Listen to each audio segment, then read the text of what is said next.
अस्सलामुअलैकुम, welcome to the show. मैं हूं आपका मेज़बान वजाहत काज़मी और आप देख रहे हैं स्पोर्ट्स स्टार। शो में आज बात करेंगे नेशनल टी20 कप की। फ़ाइनल खेले जाने वाला है आज खैबर पख्तूनख्वा और सेंट्रल पंजाब की टीमों के दरमियान। न्यूजीलैंड और इंग्लैंड की सीरीज़ कैंसिल होने के बाद जो है वो इस नेशनल टी20 कप को इसका इनेकाद कराया गया था ताकि खिलाड़ियों की, ख़ासतौर पर अगर हम बात करें उन खिलाड़ियों की जिन्होंने वर्ल्ड कप में हिस्सा लेना था, उनकी तैयारियां ताकि पूरी तरीके से की जा सकें और स्क्वाड को भी एक हतमी शक्ल दी जा सके ताकि उनकी जो खिलाड़ियों की परफॉर्मेंस होनी थी इस पूरे टूर्नामेंट के अंदर, उसकी बुनियाद के ऊपर सिलेक्शन कमेटी ने फिर फैसले करने थे। और फिर हमने देखा कि सिलेक्शन कमेटी ने कुछ तब्दीलियाँ की टीम के अंदर खिलाड़ियों की परफॉर्मेंसेस को बुनियाद बनाकर। और साथ में हम बात करेंगे वर्ल्ड कप टी20 स्क्वाड की और उनकी तैयारियों की, किस तरीके से जो है वो इस वक्त LCC ग्राउंड लाहौर में जो है वो अपनी तैयारियां कर रहे हैं वर्ल्ड कप कैंपेन की, और किस तरीके से जो है वो कोचेस की निगरानी में अपनी तैयारियों को आगे लेकर जा रहे हैं। क्योंकि अब सिर्फ 2 ही दिन रह गए हैं, आज 13 तारीख है और 15 तारीख को टीम ने रवाना होना है मुत्तहदा अरब इमारात। और उसके बाद वार्म अप मैचेस के भी शेड्यूल का ऐलान कर दिया है इंटरनेशनल क्रिकेट काउंसिल की जानिब से। और पाकिस्तान ने अपने वार्म अप मैचेस खेलने हैं वेस्ट इंडीज़ और साउथ अफ्रीका के ख़िलाफ़ 18 और 20 तारीख को। और उसके बाद जो है वो ये जो दोनों वार्म अप मैचेस हैं वो बहुत ज़्यादा एक लिटमस टेस्ट साबित होंगे कि टीम की जो कॉम्बिनेशन है, टीम की जो तैयारियां हैं वो इस काबिल हैं या नहीं कि वो फिर वर्ल्ड कप में आगे जो दीगर इंपॉर्टेंट मैचेस हैं, स्पेशली अगर हम बात करें ओपनिंग मैच की जो कि रिवायती हरीफ भारत और पाकिस्तान के दरमियान खेला जाएगा, तो दोनों टीमें जो है वो अपना आगाज़ एक दूसरे के ख़िलाफ़ करेंगी। तो अब भरपूर तैयारियों के साथ दोनों टीमों का इरादा है कि वो मैदान में उतरें। साथ में हम बात करेंगे चीफ सेलेक्टर के ऊपर उठने वाले सवालिया निशान की, क्योंकि जब कौमी टीम के अंदर तब्दीलियाँ की गई उसके बाद से वो काफ़ी ज़्यादा तनकीद का शिकार हैं और काफ़ी ज़्यादा हल्कों से खबरें सामने आ रही हैं कि वो शायद अपने उनको ओहदे से इस्तीफ़ा देना पड़े और उनकी भी विकेट जो है वो गिरे। और अगर ऐसा होता है तो वो 5वें पाकिस्तान क्रिकेट बोर्ड के रुकन होंगे जिनकी विकेट गिरेगी रमीज़ राजा की बतौर चेयरमैन तैनाती के बाद। साथ में हम बात करेंगे पाकिस्तान क्रिकेट बोर्ड की जानिब से आज जारी होने वाले एक इश्तिहार की। उस इश्तिहार में चीफ एग्जीक्यूटिव के अहदे के लिए जो है वो एक कैंडिडेट को तलाश किया जा रहा है। वसीम खान ने इस्तीफ़ा दिया चंद रोज़ कबल बतौर PCB CEO की पोस्ट से, और अब पाकिस्तान क्रिकेट बोर्ड जो है वो एक नए चीफ एग्जीक्यूटिव की तलाश में है और काफ़ी सारी सख्त रिक्वायरमेंट्स भी रखी गई हैं उसके लिए। और देखना यह है कि कौन इस पोस्ट के लिए अप्लाई करता है और उसके बाद जो है वो इस तमाम तर मामलात को आगे लेकर जाता है। साथ में हम कुछ बात ये भी करेंगे कि चूँकि IPL का सीज़न भी चल रहा है इस वक्त इंडिया में, और साथ में जो है वो न्यूजीलैंड के जो कैप्टन हैं केन विलियमसन, वो इंजरी का शिकार हुए हैं IPL में। और उसके बाद जो है वो अब कुछ सवालिया निशान उनके ऊपर भी, उनकी इंक्लूजन के ऊपर भी उठ रहे हैं कि आया वो पाकिस्तान के ख़िलाफ़ होने वाले मैच में शिरकत कर सकेंगे या नहीं। और उनके जो कोच हैं उनका कहना है कि वो एक मामूली इंजरी है जिसके बाद जो है वो शायद कुछ से रिकवर कर जाएँ। तमाम तर मामलात के ऊपर हम बात करेंगे, लेकिन आफ्टर शॉर्ट ब्रेक।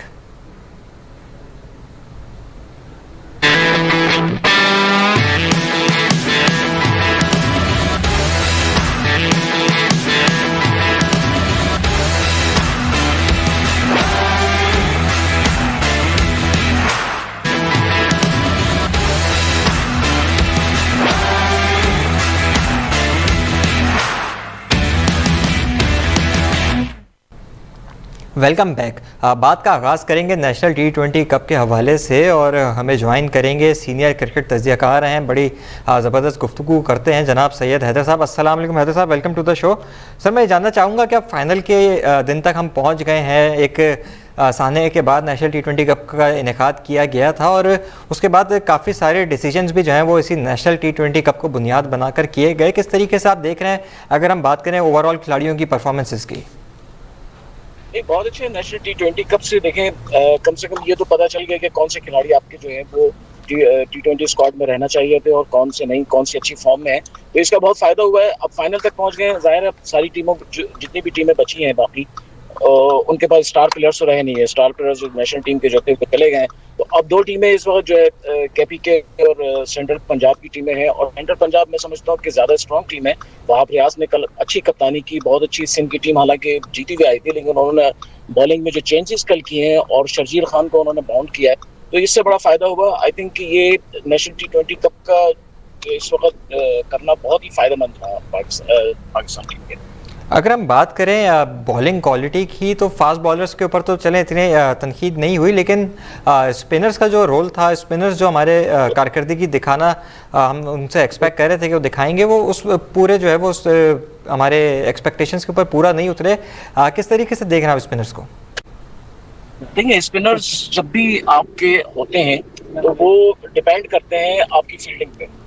अगर स्पिनर्स को पूरा चांस नहीं मिले, फील्डर्स की जानिब से पूरा उनको कॉपरेशन ना मिले, तो जाहिर है वो इतनी अच्छी बॉलिंग नहीं उनकी मौसर साबित होती है।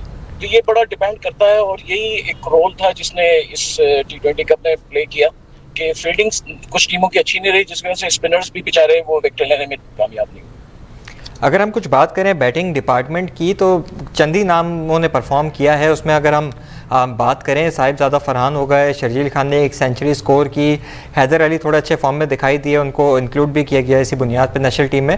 तो ओवरऑल अगर हम बैट्समैनों की कारकर्दगी की बात करें तो किस तरीके से देख रहे हैं? नहीं, देखिए ये तो बहुत अच्छा रहा कि हैदर अली फॉर्म में आ गए। हैदर अली इससे पहले जो है वो बिल्कुल नाकाम समझे जा रहे थे, उन्होंने अच्छा खेला और उनको चांस भी, लक भी उनके साथ काम आई और वो पाकिस्तान टीम में इंक्लूड भी हो गए, इंडक्ट हो गए। तो ये जाहिर है ये और शोएब मकसूद जो है वो बाहर हो गए, तो मोहम्मद हसनैन बाहर। तो मिला जुला रहा है नेशनल T20 कप। कुछ प्लेयर्स के लिए तो ये किस्मत का सितारा साबित हुआ और कुछ के को पीछे ले गया। तो दोनों सूरतों में ये पाकिस्तान टीम की बेहतर है कि उनको अच्छे प्लेयर्स मिल गए, एक अच्छा स्क्वाड, एक कॉम्बिनेशन बनाने का मौका मिल गया। अगर हम कुछ बात करें पीसीबी की जानिब से किए गए फैसलों की, क्योंकि इस बार हमने नेशनल T20 कप, क्योंकि डोमेस्टिक टूर्नामेंट है, इतनी ज़्यादा कोई हाइप क्रिएट नहीं होती, तो उन्होंने एक हाइप क्रिएट करने की कोशिश की, साथ में ब्रॉडकास्ट क्वालिटी को बेहतर बनाया, कमेंट्री स्टाफ के अंदर कुछ फॉरेन नाम भी शामिल थे। तो ओवरऑल जो पीसीबी की जानिब से इकदाम किए गए उनको किस तरीके से देख रहे हैं? जी बहुत अच्छा, ये बहुत ही बेहतरीन स्टेप लिया है पीसीबी ने। आप जब क्रिकेट अच्छे तरीके से पेश करते हैं तो लोग भी उसको देखना चाहते हैं, लोग भी पसंद करते हैं और सपोर्टर्स फिर एंजॉय भी करते हैं। टीवी पे अच्छी पिक्चर आती है और फिर इंटरनेशनल लेवल पे आप जब भेज रहे हैं यूट्यूब के जरिए और दूसरे चैनल्स के जरिए, तो जहाँ आपको दिखाना पड़ रहा है कि आप किस क्वालिटी, किस मेयार के क्रिकेट जो है प्रोड्यूस कर रहे हैं। तो ये बहुत अच्छा स्टेप था पीसीबी का कि अच्छे ब्रॉडकास्टर के साथ, अच्छी कमेंट्री के साथ इन्होंने इसको प्रोड्यूस किया। प्लेयर्स की अगर बैटिंग और बॉलिंग सामने आई तो उसके साथ साथ फिर इस ब्रॉडकास्टिंग के जरिए उनकी सब चीजें पूरी दुनिया में पहुंची हैं। तो ये एक अच्छा स्टेप था और इसको it should be appreciated. Haider साहब, कुछ बात करते हैं कौमी T20 स्क्वाड की जो वर्ल्ड कप खेलने जाएगी। उनकी जो प्रैक्टिस सेशंस हैं, तैयारियां हैं, वो LCCA की फैसिलिटीज़ में कराई जा रही हैं, बजाय इसके कि उनको NCA या फिर खसाफी स्टेडियम में तैयारियां कराई जाती हैं। उनकी तो किस तरीके से देख रहे हैं? क्योंकि obviously Lahore cricket city association की अगर हम बात करें तो उनके पास जो फैसिलिटीज़ का मेयार है वो उस तरीके का नहीं है जो NCA और फिर खसाफी स्टेडियम के अवेलेबल है। हाँ बिल्कुल, ये LCCA ग्राउंड पे जो है प्रैक्टिस कराना, ये तो मुझे समझ में नहीं आता है। और अगर ये कजाफी स्टेडियम में करते या किसी और अच्छे ग्राउंड में करते, जाहिर है जब आप एक इंटरनेशनल लेवल के ग्राउंड में प्रैक्टिस करते हैं, ट्रेनिंग करते हैं, तो आपका स्कोप कुछ और होता है, आपका फोकस कुछ और होता है, आप उसको महसूस करते हैं, एक रियलाइज करते हैं। और ये रियलाइजेशन जो होती है तो उसको समझना चाहिए था। बहरहाल अब इनके पास हो सकता है अवेलेबल नहीं था, क्योंकि नेशनल T20 कप का सेकंड मैच जो है ये इन्होंने लाहौर शिफ्ट किया हुआ था, तो कजाफी स्टेडियम तो जाहिर है वो फ्री नहीं था। तो और कोई ऐसा आला लेकिन हैदर साहब, जो खसाफी स्टेडियम के अंदर इन्होंने प्लान किया था नेशनल T20 कप को खिलाने के लिए, तो ये पीसीबी को इस बारे में सोचना नहीं चाहिए था कि खिलाड़ियों को जो है वो जो स्क्वाड है हमारी वर्ल्ड कप की, उनको तैयारियां करनी होंगी और फिर उनकी तैयारियों के अंदर कोई डिस्टर्बेंसेस ना हो, तो वो यहाँ शिफ्ट नहीं करते, उसको पिंडी में ही जारी रखते? बिल्कुल ऐसे ही होना चाहिए था। इनको पहले प्लानिंग करनी चाहिए थी। अगर ये प्लानिंग करते हैं सही तरीके से तो इनको क्यों नहीं मिलता। और फिर ये रावलपिंडी को अगर कंटिन्यू करके, मैं समझता हूँ उसमें क्या फर्क पड़ता, उससे कोई क्रिकेट का स्टैंडर्ड तो नहीं गिरता। अगर ये चाहते थे कि लाहौर में लोगों को पहले शायद इसलिए इन्होंने ऐसा किया, तो फिर इनको एक नुकसान ये हुआ कि पाकिस्तान नेशनल टीम को वहां पे फिर चांस नहीं मिला कि वो ट्रेनिंग कर सकती। तो ये सब चीजें जो है पहले से देखना पड़ती है, सोचना पड़ती है, और प्लानर्स को ये बात ख्याल रखना चाहिए था, अपने जहन में रखना चाहिए था कि हमें जब नेशनल स्क्वाड जाएगा वर्ल्ड कप से पहले, हमारे पास 15 दिन पहले जो टाइम होगा उसमें हमें ग्राउंड फ्री करना है, देना है। तो ये सब चीजें पहले सोचनी चाहिए थी। ये लोग बाद में सोचते हैं, पहले कर देते हैं, फिर उसको दोबारा कोशिश करते हैं, हो नहीं पाती है, तो वो चीजें सब खराब हो जाती हैं। तो ये बहरहाल मैं समझता हूँ ये LCC के ग्राउंड में ट्रेनिंग करने का कोई मकसद नजर नहीं आता है, ऐसा इनको नहीं करना चाहिए। हैदर साहब, आज कौमी टीम ने जो है वो प्रैक्टिस सेशन से रेस्ट लिया है और आज आराम का दिन भी है और साथ में क्योंकि कोविड के हम टाइम्स में रह रहे हैं तो उनके कुछ टेस्टिंग भी होनी थी आज, तो वो उसके अंदर से भी गो थ्रू करेंगे। तो किस तरीके से देख रहे हैं कि ये जो एक आराम का दिन होता है आपकी प्रैक्टिस सेशंस ट्रेनिंग के दौरान, वो कितना ज़रूरी होता है खिलाड़ियों के लिए? क्योंकि हमने अभी ये भी देखा पास्ट के अंदर के हसन अली को नेशनल T20 कप के अंदर इंजरी हुई और फिर कुछ खिलाड़ियों को इंजरी के मामला भी हो जाते हैं। रिजवान के बारे में भी कल कुछ खबरें आ रही थी, लेकिन फॉर्चुनेटली वो भी सच साबित नहीं हुई। तो वो एक इंजरी वाला फैक्टर भी इसके अंदर रहता है। ये बिल्कुल इंजरी वाला फैक्टर बिल्कुल रहता है। जब आप नेशनल टीम के लिए जाते हैं तो आपको ये सब चीजें देखना पड़ती हैं और आपको उसको टॉलरेट करना पड़ता है। अगर आप प्लानिंग के जाते हैं तो फिर ये सब चीजें सामने आती हैं। अगर आप हसन अली को लेके जा रहे हैं स्क्वाड में तो आपको उनको स्पेयर करना चाहिए। ठीक है, आपको आपकी बॉलिंग तो पहली साउंड है, पहली स्ट्रॉन्ग है, आपको जरूरी नहीं कि अपने प्राइम बॉलर्स जो है वो नेशनल T20 कप में उतार दें। आप बैट्समैन उतार सकते थे, बैट्समैनों को देख सकते थे, क्योंकि बैटिंग ही आपका असल प्रॉब्लम है। अब अगर आप जा रहे हैं किसी तरीके से बॉलर्स को वहां पे यूज कर रहे हैं, पहले से उनकी एनर्जी को आप मिसयूज कर रहे हैं, तो ये आगे जाकर आपके लिए कुछ प्रॉब्लम कर सकता है, ये क्रिएट सकता है। अगर हसन अली की इंजरी सीरियस होती तो इनको बहुत बड़ा नुकसान होता, क्योंकि हसन अली पाकिस्तान टीम के सबसे शाहिन शाह अफरीदी के बाद सबसे मैन बॉलर हैं, सबसे अहम बॉलर हैं, जिन पर पाकिस्तान टीम काफी हद तक डिपेंड करती है। हैदर साहब, पाकिस्तान की जो T20 स्क्वाड है उसको इस बार प्रैक्टिस मैचेस खिलाने के बजाय एक नई स्ट्रेटजी लेकर सामने आए हैं और उनको सिनेरियो बेस्ड मैचेस खिलाए जा रहे हैं। तो कितना मौसर देख रहे हैं आप इस स्ट्रेटजी को? ये देखें, स्ट्रेटजी जब तक इसके रिजल्ट नहीं आते जब तक तो हम खैर कुछ नहीं कह सकते, क्योंकि हर स्ट्रेटजी वो पहले से जो नजर आती है वो तो बहुत अच्छी होती है और खुशाइंद होती है, लेकिन जब उसके रिजल्ट आते हैं तभी से हमें पता चलता है कि उससे कितना फायदा या नुकसान हुआ है। तो अब जब ये देखिए, ये प्लेयर्स जाएंगे बिग कंपटीशन में एंटर होंगे, जब ही हम देख सकेंगे ये स्ट्रेटजी इनकी कामयाब है या नहीं। हैदर साहब, क्योंकि कल जो एक सिनेरियो दिया गया था हमारे मिडिल ऑर्डर बैट्समैनों को कि वो 150 रन्स उन्होंने 15 ओवर के अंदर हासिल करने थे, चेस करना था, तो वो नाकाम रहे उस टारगेट को अचीव करने में। बॉलिंग अच्छी रही हमारी या फिर हमारे बैट्समैनों ने बैटिंग बुरी की? देखिए, बॉलिंग तो पाकिस्तान की है ही अच्छी, ये तो आप नहीं कह सकते कि बॉलिंग पाकिस्तान या किसी भी दुनिया के किसी भी बैट्समैन को परेशान नहीं करेगी, ये तो करेगी बिल्कुल। लेकिन बैटिंग में हमारा जो फ्लॉ है वो तो अपनी जगह है, वो ऐप जो है मिडिल ऑर्डर में वो अपनी जगह मौजूद है और उसी की वजह से ये स्कोर को चेस नहीं कर सके। लेकिन मैं समझता हूँ ये किसी ट्रेनिंग मैच या प्रैक्टिस मैच से आप नहीं कर सकते, कभी भी एग्जामिन नहीं कर सकते। असल चीज आप यहाँ कर भी लें, लेकिन आपको जब इंटरनेशनल लेवल पे जाएंगे, आप पहला अपना मैच खेलेंगे इंडिया के खिलाफ, वहाँ एक्चुअली आपको परफॉर्म करना, यानी आपके नर्व्स इतने कॉम्पिटेंट होना चाहिए, इतने स्ट्रांग होना चाहिए कि आप वहाँ पे प्रेशर भी मेंटेन करें, प्रेशर को हैंडल भी करें और अपना जो टारगेट है उसको पूरा करें। ये बड़ी अहम चीज है। अगर ये नहीं कर पाए कोई बात नहीं, लेकिन बैट्समैन अगर अच्छी अपने रिदम में तो फिर अच्छी बात। हैदर साहब, बहुत ज़्यादा तनकीद की जाती रही है कौमी वर्ल्ड कप टीम की सिलेक्शन के ऊपर भी, और अब जब तब्दीलियां हो गई हैं, एक टीम को हतमी शक्ल दे दी गई है और हमारे सामने जो है वो चीज़ें खुलकर सामने आ गई हैं, तो अगर आपसे मैं कहूं कि आप एक कंपैरिजन करें जो एक ओरिजिनल अनाउंस स्क्वाड थी और अब जो फाइनल शक्ल में आ गई है, तो किस तरीके से देख रहे हैं दोनों को? देखें, ये तो बहुत ही वाज़ेह बात है कि आपने दो बहुत ही मैन प्लेयर्स जो हैं उनको शामिल किया। शोएब मलिक एक पटा नाम है और बहुत अच्छे ऑलराउंडर हैं, वेरी यूजफुल हैं। ये अलग बात है कि वो पाकिस्तान की टीम की तरफ से अभी लास्ट 1 साल में या 1.5 साल में जितने मैचेस खेले उसमें परफॉर्म नहीं कर सके थे। वर्ल्ड कप में जो इंग्लैंड में हुआ उसमें वो नाकाम रहे थे, लेकिन लीग मैचेस में, नेशनल T20 कप में बहुत अच्छे खेले। तो इसमें तो कोई शक नहीं है कि उनके आने से बहुत ज्यादा फायदा होगा। टीम बैलेंस हो गई है। फिर उसके बाद आपने अपनी बॉलिंग में भी स्ट्रेंथ दी है, तो ये बैटिंग बॉलिंग सब चीजें सरफराज के आने से काफी फर्क पड़ गया, क्योंकि सरफराज मैं पहले भी कह चुका, सरफराज सिर्फ एक खिलाड़ी नहीं, फाइटर है, एक मेंटोर है। वो सिर्फ मैदान में ग्राउंड में खेलता नहीं है बल्कि खिलाता है, लोगों को चांस देता है, बताता है, बहुत सारा करता है, बाहर बैठ के भी काफी हेल्प करता है। तो ये 2-3 प्लेयर्स के आने से टीम बैलेंस होता है। आपने पहले जो प्लेयर्स रखे हुए थे वो प्लेयर्स तो आपके साथ जो थे जो बिल्कुल यंग थे, उनको आपने निकाल दिया, परफॉर्म नहीं कर पाए, आजम खान को निकाल दिया। लेकिन अब देखना ये है कि ये प्लेयर्स आने से बैलेंस तो टीम हो गई है, लेकिन यंगस्टर्स को इस तरह आप लाएंगे और निकालेंगे, उससे फिर आपके पास फ्यूचर में क्या बचेगा, ये भी एक अहम सवाल है। चीफ सेलेक्टर की बात करते हैं, कुछ काफ़ी ज़्यादा जगहों से खबरें सामने आ रही हैं कि बहुत ज़्यादा उनके ऊपर इस वक्त दबाव बढ़ चुका है अपने ओहदे से इस्तीफ़ा देने का, और अगर वो इस्तीफ़ा देते हैं तो वो 5वीं विकेट होगी रमीज़ राजा के चेयरमैन पीसीबी बनने के बाद से, जब से वो आए हैं कि वो गिरे। और किस तरीके से देख रहे हैं उनके मुस्तकबिल को?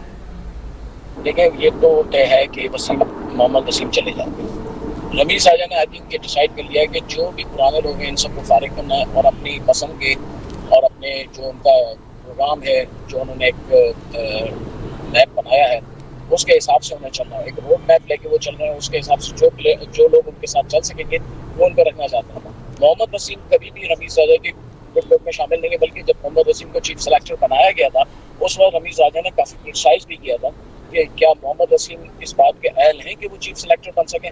तो ये तो तय है कि मोहम्मद वसीम को जाना है और छोड़नी है अपनी पोजीशन। लेकिन रमीज़ राजा इतनी तेजी से जो लोगों को निकाल रहे हैं, आगे नए लोग लाना भी उनके लिए एक बड़ा मसला है। इतनी जल्दी आपको बहुत अच्छे लोग नहीं मिल पाएंगे। ठीक है, चीफ सेलेक्टर तो आपको एक खिलाड़ी को बनाना है, वो बना लेंगे, लेकिन सीईओ वगैरह और डायरेक्टर जो हैं आपके डायरेक्टर क्रिकेट बनाना चाहते हैं, वो आपके लिए एक मुश्किल काम है, उसमें सेलेक्ट करना, चॉइस करना। तो आपको पता है कि तब्दीलियां जब होती हैं तो उसके रिजल्ट भी ऐसे ही निकलते हैं। अब जो लोग चले गए हैं उनके जाने से वहाँ पे कुछ तब्दीलियां आएंगी। अब ये देखना है कि वो नेगेटिव रहती हैं या पॉजिटिव रहती हैं, ये तो आने वाला वक्त ही बता सकता है। हैदर साहब, पाकिस्तान क्रिकेट बोर्ड ने नए चीफ एग्जीक्यूटिव की तलाश शुरू कर दी है और इसीलिए उन्होंने एक इश्तिहार भी आज शाये किया अखबारों के अंदर, और 3 साल की जो है वो मुद्दत होगी इस मुलाजमत की। तो किस तरीके से देख रहे हैं आप इस चीज़ को भी, क्योंकि वसीम खान ने अभी रिज़ाइन किया है, अपनी टर्म उन्होंने कंप्लीट नहीं की, एक टग ऑफ वॉर चल रही थी उनकी रमीज़ राजा के साथ इख्तियारात के मामलात के ऊपर, और अब किसको बनता देख रहे हैं आप नेक्स्ट चीफ एग्जीक्यूटिव? देखिए, सीईओ जो है वो अब जो आएगा उसके पास इतने पावर्स नहीं होंगे जितने वसीम खान के पास थे, क्योंकि वसीम खान जब थे वो होलसेल मालिक थे, इंचार्ज थे। एहसान मानी चेयरमैन थे, लेकिन एहसान मानी सब चीज़ें उन्होंने वसीम खान के हाथ में दी हुई थी। आई थिंक ये इंस्ट्रक्शंस ऊपर से थी कि वसीम खान को ये सब कुछ उनके हाथ में दिया जाए। तो अब जो नया सीईओ आएगा वो तो ना तो उसके पास इतने पावर्स होंगे, ना उसको इतनी ज़्यादा फैसिलिटीज़ मिलेंगी, इतनी सैलरी मिलेगी। ये भी आई थिंक इन्होंने डिसाइड कर लिया रमीज़ राजा ने कि कम से कम सैलरी पे रखना है। तो इसका मतलब है कि आपके पास कोई ऐसा आदमी वसीम खान जैसा तो नहीं आएगा, बाहर से तो कोई नहीं आएगा। अब आपने लोकल ही लेना है। अब रमीज़ क्या किसी प्लेयर को बनाएंगे? तो प्लेयर तो आपको सीईओ ऐसा चाहिए जो पढ़ा लिखा आदमी हो, एजुकेटेड हो। अब हमारे पाकिस्तान के क्रिकेटर्स में बहुत ही कम ऐसे हैं जो एजुकेटेड हैं, ज़्यादातर तो बेचारे वो हैं जो हाई स्कूल से किए हुए हैं। तो उनमें से तो किसी का आना मुश्किल है। आई थिंक कि रमीज़ राजा इस पोस्ट पे किसी ऐसे शख्स को लाना चाहेंगे जो हाईली एजुकेटेड हो, अच्छा उसके अंदर कम्युनिकेशन पावर हो और क्रिकेट की कुछ समझ बूझ हो, क्रिकेट को समझता हो। तो और मुझे ऐसा लगता है कि शायद वो किसी इस पोस्ट पे किसी वुमेन को लाना चाहते हैं, किसी फीमेल को लाना चाहते हैं। कुछ उनका ऐसा इंप्रेशन रहा है कि अगर हमारे पास कोई फीमेल डायरेक्टर्स हो तो हमारा जो है वो क्रिकेट स्ट्रक्चर काफ़ी स्ट्रॉन्ग होगा और उसकी एक अच्छा फेस बनेगा। तो आई थिंक शायद हो सकता है वो इस तलाश में हो, कोई फीमेल अगर उनको मिल जाए और उसको सीईओ बना सके।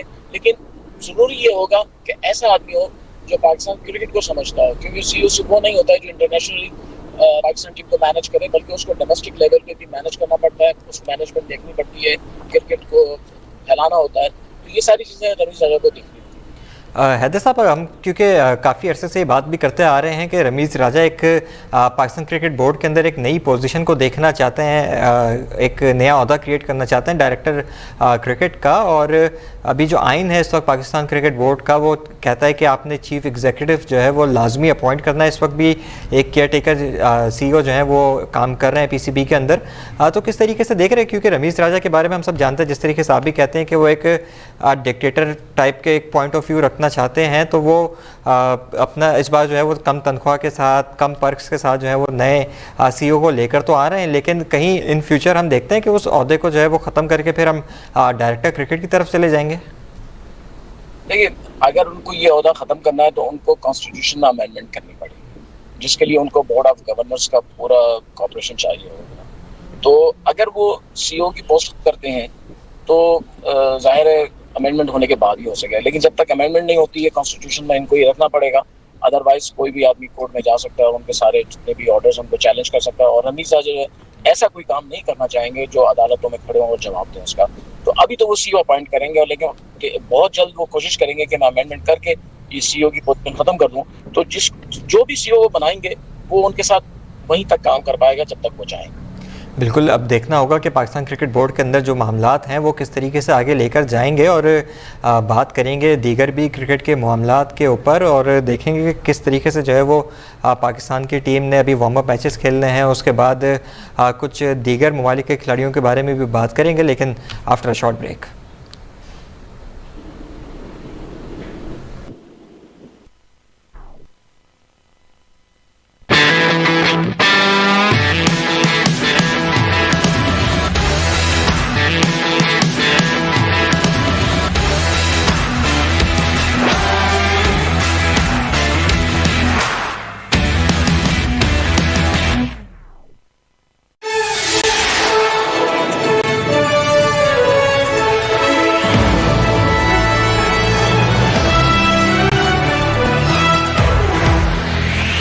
जियो पाकिस्तान के लिए।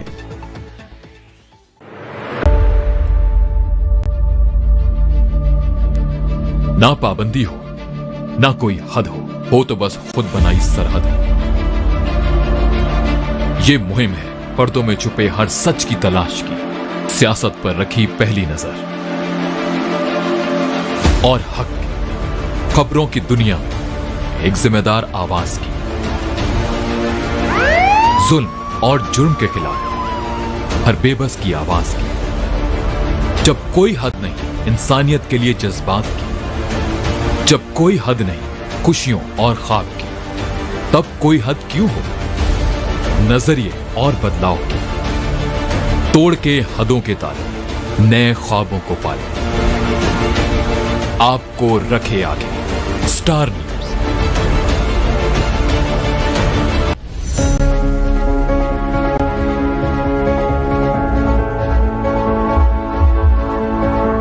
जब दिल वतन के लिए धड़कता है,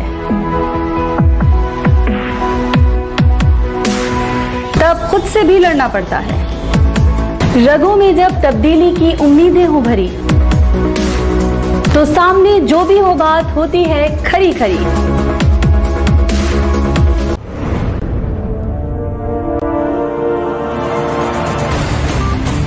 खबरें जो आपको सीधे जोड़ती हैं हमसे,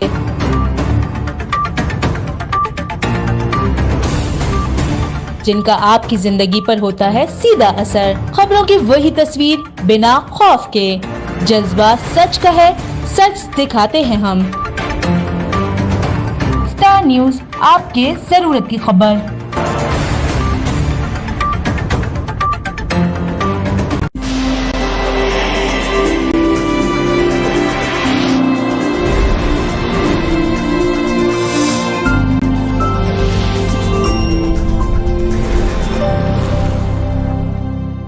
जियो पाकिस्तान के लिए।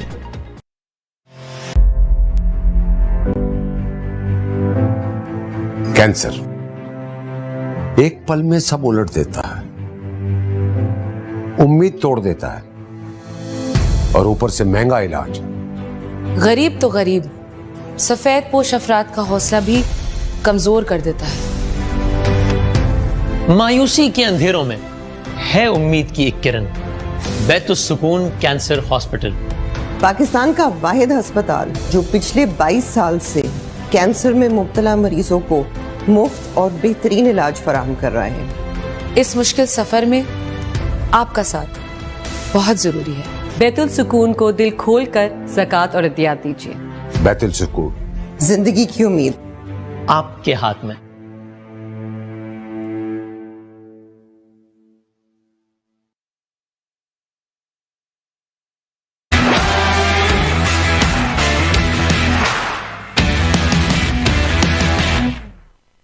Welcome back. ब्रेक पे जाने से पहले हम बात कर रहे थे नेशनल टी20 कप और वर्ल्ड कप स्क्वाड की, और साथ में पीसीबी के अंदर होने वाले मामलात की, और बात को जारी रखेंगे और थोड़ा सा डिस्कस करेंगे नेशनल टी20 कप के अंदर खिलाड़ियों की कारकर्दगी पर। और इसी बारे में हमें ज्वाइन कर रहे हैं बात करने के लिए साबिक टेस्ट क्रिकेटर जनाब इकबाल कासिम साहब। सर अस्सलाम वालेकुम, वेलकम टू द शो। आप आज चीफ सेलेक्टर भी रहे माजी में पाकिस्तान क्रिकेट टीम के, और मैं आपसे ये जानना चाहूँगा कि आपने इस वक्त जो कारकर्दगी देखी है खिलाड़ियों की ओवरऑल नेशनल टी20 कप कप के अंदर, चाहे वो स्क्वाड मेंबर्स हों वर्ल्ड कप के लिए या फिर जो बाकी दीगर खिलाड़ी भी हैं, तो किस तरीके से उनकी परफॉर्मेंस को आपने देखा है इस वक्त? देखिए, जो आपके जो टीम के कुछ प्लेयर्स हैं जिनकी जो पहली टीम अनाउंस हुई थी उसमें तो बहुत सारे प्लेयर थे जो खेल रहे थे, मगर उनका performance up to the mark नहीं था और ये बहुत परेशानी बढ़ गई थी कि अगर यही फॉर्म रही और ये टीम इसमें चेंजेस नहीं किए तो प्रॉब्लम बहुत आगे पाकिस्तान टीम को फेस करना पड़ेगा। तो इस लिहाज से मैं समझता हूँ कि जो परफॉर्म कर रहे थे लड़के वो काफ़ी हद तक उसमें शामिल हो गए और एक्सपीरियंस को भी शामिल किया है इन्होंने। तो इस लिहाज से तो ये बहुत अच्छा फैसला हुआ है कि एटलीस्ट तो 3-4 चेंजेस किए हैं, उससे टीम थोड़ी मजबूत हो गई है। और हालांकि अभी इसको में बहुत गुंजाइश थी, इसको और रिव्यू कर सकते थे आप, मगर चलें, जितनी भी चेंजेस किए इन्होंने बेहतर किए हैं, उससे फ़ायदा होगा।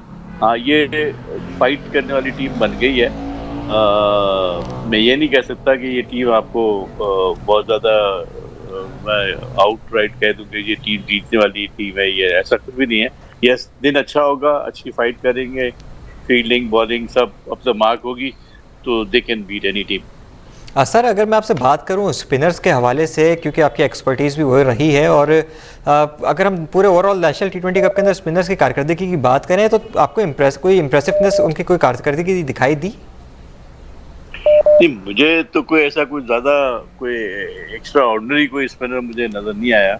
इनफैक्ट ये असल में T20 गेम के अंदर देखिए बड़ा मुश्किल होता है। स्पिनर के 4 ओवर के अंदर वो ना स्पिनर को कोई आज़ादी इतनी नहीं होती है कि वो फ्लाइट करे या टर्न पे जाए या करे।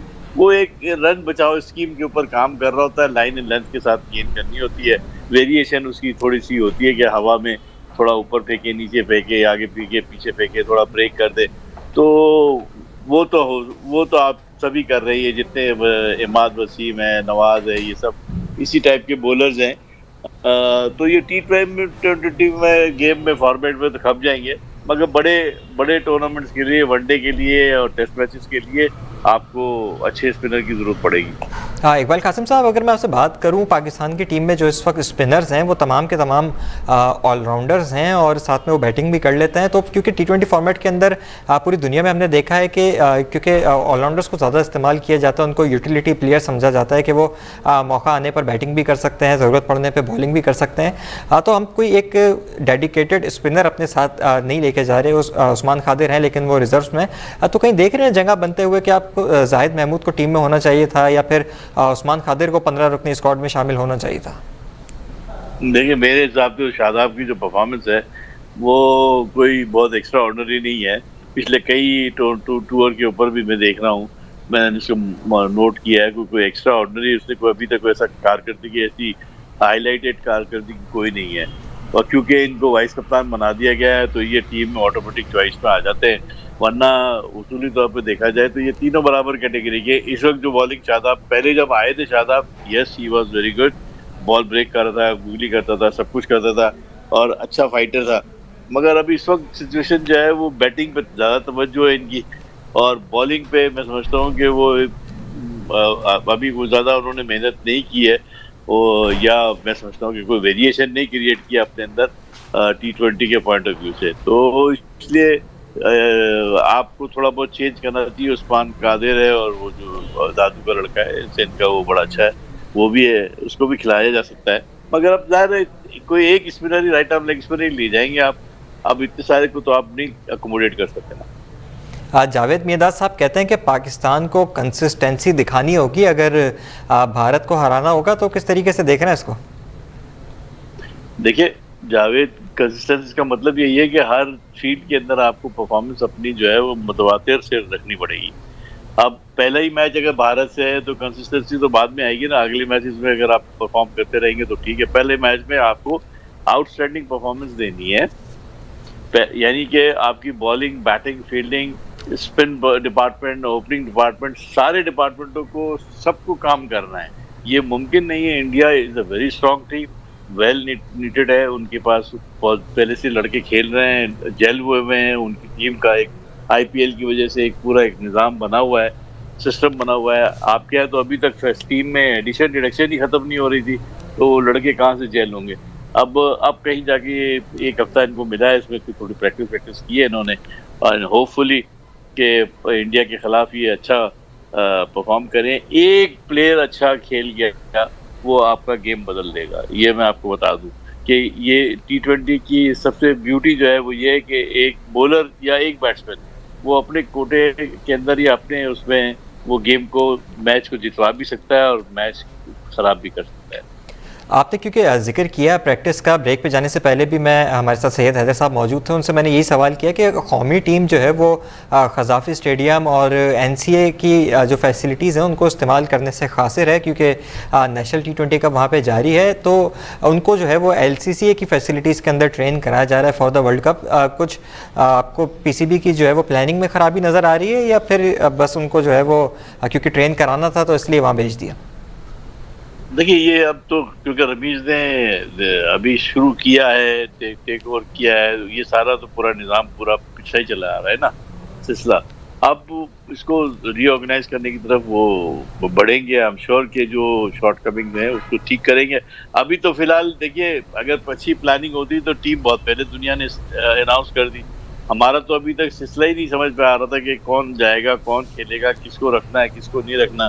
फिर टीम का कम्बिनेशन में हमारे यहाँ पहले सबसे बड़ी बात ये होती है कि सारे पुराने को निकाल दो, नए को रख लो। ये मतलब विदाउट थिंकिंग हमने करना क्या है फ्यूचर में। अरे भाई, टूर्नामेंट खेलने जा रहे हैं, पहले टूर्नामेंट को बचाओ यार, बाद में फ्यूचर देखेंगे। इस टूर्नामेंट के बाद फ्यूचर से स्टार्ट करना ना, अगले फ्यूचर के लिए, अगले 2 साल के लिए फिर टीम बनाना।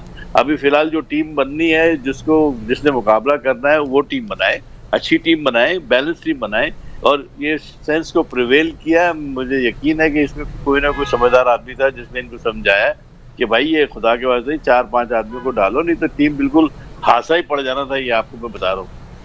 क्योंकि आपने अभी टीम सिलेक्शन का जिक्र किया इकबाल कासिम साहब, मैं आपसे जानना चाहूँगा कि अगर हम श्रीलंका के क्रिकेट बोर्ड की मिसाल लें तो उन्होंने 1 महीने कबल एक पूल ऑफ प्लेयर्स अनाउंस किया था जिसके अंदर 23 या 25 खिलाड़ी थे, और अब जाकर उन्होंने एक उसको हतमी तश्कील दी है और 15 खिलाड़ियों के स्क्वाड का ऐलान किया है। तो बेहतर ये नहीं था कि जब मोहम्मद वसीम हमारे चीफ सेलेक्टर हैं, जब उन्होंने स्क्वाड का ऐलान किया था तो उस वक्त वो कोई एक सिमिलर एक पूल ऑफ प्लेयर्स अनाउंस करते जो इंग्लैंड और न्यूजीलैंड के खिलाफ होने वाली सीरीज़ में परफॉर्म करते और फिर उसमें से उनको शॉर्टलिस्ट किया जाता, या फिर वो सीरीज़ कैंसिल हो गई तो हम नेशनल T20 कप की बुनियाद के ऊपर उनको सिलेक्ट करते हैं?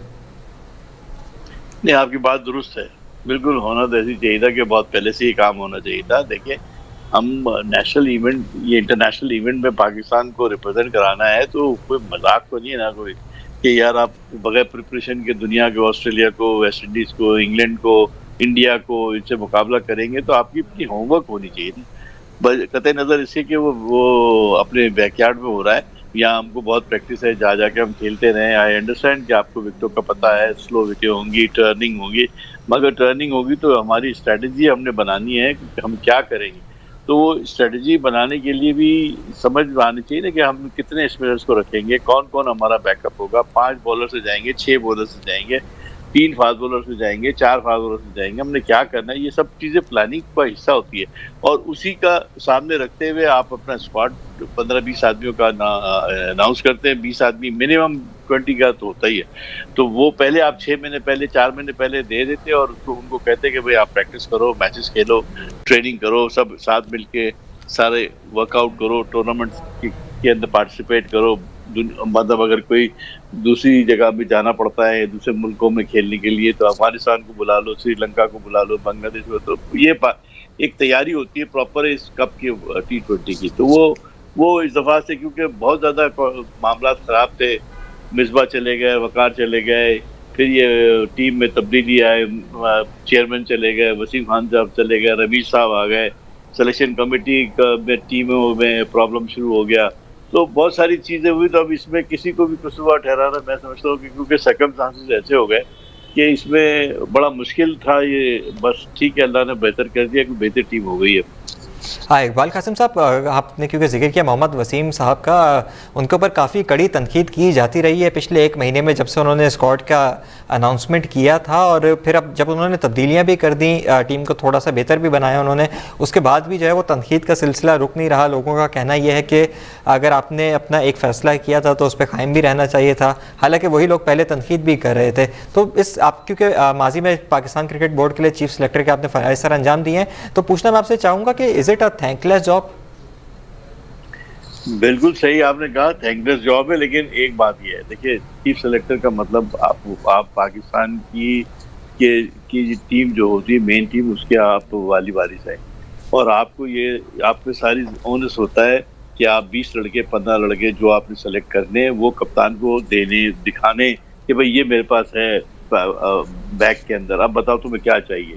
अगर तुम्हें 4 फास्ट बॉलर चाहिए तो देखो ये लिस्ट है, 6 फास्ट बॉलर मैंने निकाले हुए, इसमें से आप 4 बता दीजिए। 3 स्पिनर्स हैं मेरे पास, में से 2 ले लो, बैट्समैन ये मेरे पास। तो ये तैयारी तो चीफ सेलेक्टर ने करनी होती है ना बॉस। ये इसमें मैं समझता हूँ कि वसीम जो है वो कंफ्यूज रहा है कि क्या वो यंगस्टर्स को लेके जाए या सीनियर को लेके जाए, क्योंकि कुछ जो बोर्ड के अंदर करता धरता लोग थे उनका ये ख्याल था कि शायद ये जूनियर को ख़त्म करना चाहिए या सीनियर को ख़त्म करना चाहिए और जूनियर्स के साथ ही जाना चाहिए, और कुछ लोगों का ये ख्याल था कि नहीं यार 1-2 उसको डालने चाहिए। तो ये वो मेरा अपना ख्याल है कि वसीम अगर इंडिपेंडेंटली अपने काम करता और सिर्फ T20 पे ही ध्यान रखता तो मैं समझता हूँ कि वो बेहतर टीम बना सकता है। सर मुझे बताइएगा कि टीम सिलेक्शन जब हो रही होती है, ये पूरा प्रोसेस जब हो रहा होता है, तो उसके अंदर कप्तान जो होते हैं टीम के, उनकी कितनी मुदाखलत होती है, और एज अ चीफ सिलेक्टर भी आप क्या समझते हैं कि कप्तान की कितनी से होनी चाहिए, क्योंकि at the end of the day ground के अंदर तो उन्होंने लड़कों को जो है वो ग्राउंड के अंदर मैच खिलवाना होता है। देखिए ये वेरी करता है चीफ सेलेक्टर के साथ। चीफ सेलेक्टर अगर सॉफ्ट है तो वो हर बात उनसे पूछे करेगा, ठीक है ना। अगर चीफ सेलेक्टर को नहीं समझ है तो वो उनको वो करेगा। मेरा बिलीव ये है कि मशावरत ज़रूर होनी चाहिए, मगर मशावरत के साथ आपकी अपनी सोच होनी चाहिए कि आप उसके साथ क्रॉस क्वेश्चनिंग कर सकें। अगर उसको फास्ट बॉलर चाहिए और मेरे पास जो बेस्ट फास्ट बॉलर मैंने निकाले उसको मैं दे रहा हूँ और वो कहता है नहीं वो मुझे वो बाहर से तीसरे माले से चाहिए, वो लड़का वो दे दीजिए, मूसा दे दीजिए। जो अब वो मूसा का कोई परफॉर्मेंस नहीं है या मेरे पॉइंट ऑफ व्यू से वो क्या आपको पसंद है, मेरे में फिट इन नहीं होता जो मैंने अपना क्राइटेरिया बनाया है लड़कों को जो जिनको मैंने देखा है खेलते हुए फर्स्ट क्लास में परफॉर्मेंस करते हुए, क्योंकि मेरे पास जो होंगे वो सारे परफॉर्मर होंगे, उनकी बेस्ड ऑन परफॉर्मेंसेस होंगी। मैं ऐसे लड़कों को कभी नहीं सेलेक्ट करूंगा जिनका एक मैच हुआ है या एक मैच में एक PSL के मैच में 3 छक्के मारे तो मैं कहूँ उसको ले आओ यार फौरन उसको पाकिस्तान खिला दो। ये वेरी करता है चेयरमैन टू चेयरमैन और वो कप्तान को कितना उसको वो देते। मैं सिर्फ ये कहता हूँ कि एज ए क्रिकेटर सोचना चाहिए और एज ए पाकिस्तान खिलाने का मतलब ये है कि 22 करोड़ आवाम की नुमाइंदगी करना है। तो वो बच्चा जो है वो इतना अच्छा होना चाहिए कि उसको मुझे सिखाने की जरूरत नहीं हो कि तूने स्टे करना है विकेट के ऊपर और तूने ये करना है। वो he should be good enough to wear the Pakistan cap. ये हमारी फिलॉसफी है। Maybe I am old timer इसलिए मैं ऐसी बात कर रहा हूँ, मगर जब तक ये सोच नहीं पैदा करेंगे लड़के के अंदर कि मुझे अर्न करना है कैप, मुझे बटी हुई कैप नहीं चाहिए, मुझे अर्न करनी है, तो फिर वो लड़का प्लेयर बनेगा, फिर वो जावेद मियादाद बनेगा, फिर वो इमरान खान बनेगा, फिर वो वसीम अकरम बनेगा। अगर आपने रेवड़ियों की तरह बांटना है, एक तुम ले लो फिर उसको बाहर निकाल दो, फिर दूसरे को दे दो, फिर बाहर निकाल दो, फिर कितने बांट दिए आपने लेकिन कोई हासिल कुछ नहीं हुआ। एंड में फिर घूम फिर के आपको वही सीनियर लड़कों को भरोसा करना होगा। तो ये पॉलिसी चेंज होनी चाहिए।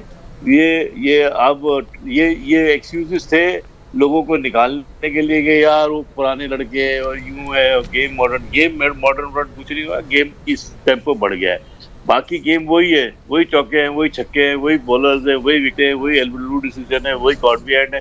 गेम में कोई फर्क नहीं हुआ। गेम की स्पीड बढ़ गई है, खेलने का रफ्तार बढ़ गई। टाइम पीरियड जो है वो पहले आराम से खेलते थे लोग 6 घंटे में, 3 घंटे में फैसला होना है। ये स्पीड को आपने चेक करना है, इसी के साथ आपने अपनी स्ट्रेटजी चेंज करनी है। इकबाल कासिम साहब, एक तनकीद और भी मोहम्मद वसीम के ऊपर की जाती रही है। जब वो उनको चीफ सेलेक्टर बनाया गया था तब जो है उन्होंने जब अपनी पहली टीम का ऐलान किया था तो वो उन्होंने एक लैपटॉप अपने साथ रखा था और उन्होंने एक एक खिलाड़ी जो उन्होंने सेलेक्ट किया था उसके स्टेट्स शेयर किए थे वहाँ पे मौजूद मीडिया के साथ भी, और ऑब्वियसली पूरा पाकिस्तान भी उनकी प्रेस कॉन्फ्रेंस को देख रहा था। तो उसके बाद से उनको एक टाइटल दे दिया गया कि वो लैपटॉप सिलेक्शन करते हैं। तो किस तरीके से देख रहे हैं, क्योंकि ऑब्वियसली जब तक वो स्टेट्स की बुनियाद पर सिलेक्शन नहीं करेंगे तब तक जो है वो एक मजबूत टीम नहीं बनेगी, लेकिन फिर हमने देखा भी है कि उनकी सिलेक्शन के ऊपर चेंजेस भी हुए हैं टीम में। तो क्या कहेंगे इस बारे में? देखिए, बात आप लैपटॉप रखें ना रखें, आप जब होमवर्क करते हैं सारा, उस वक्त तो टीम नहीं बनाते ना बैठ के सबके सामने, वो तो बना के लैपटॉप तो बाद में आता है।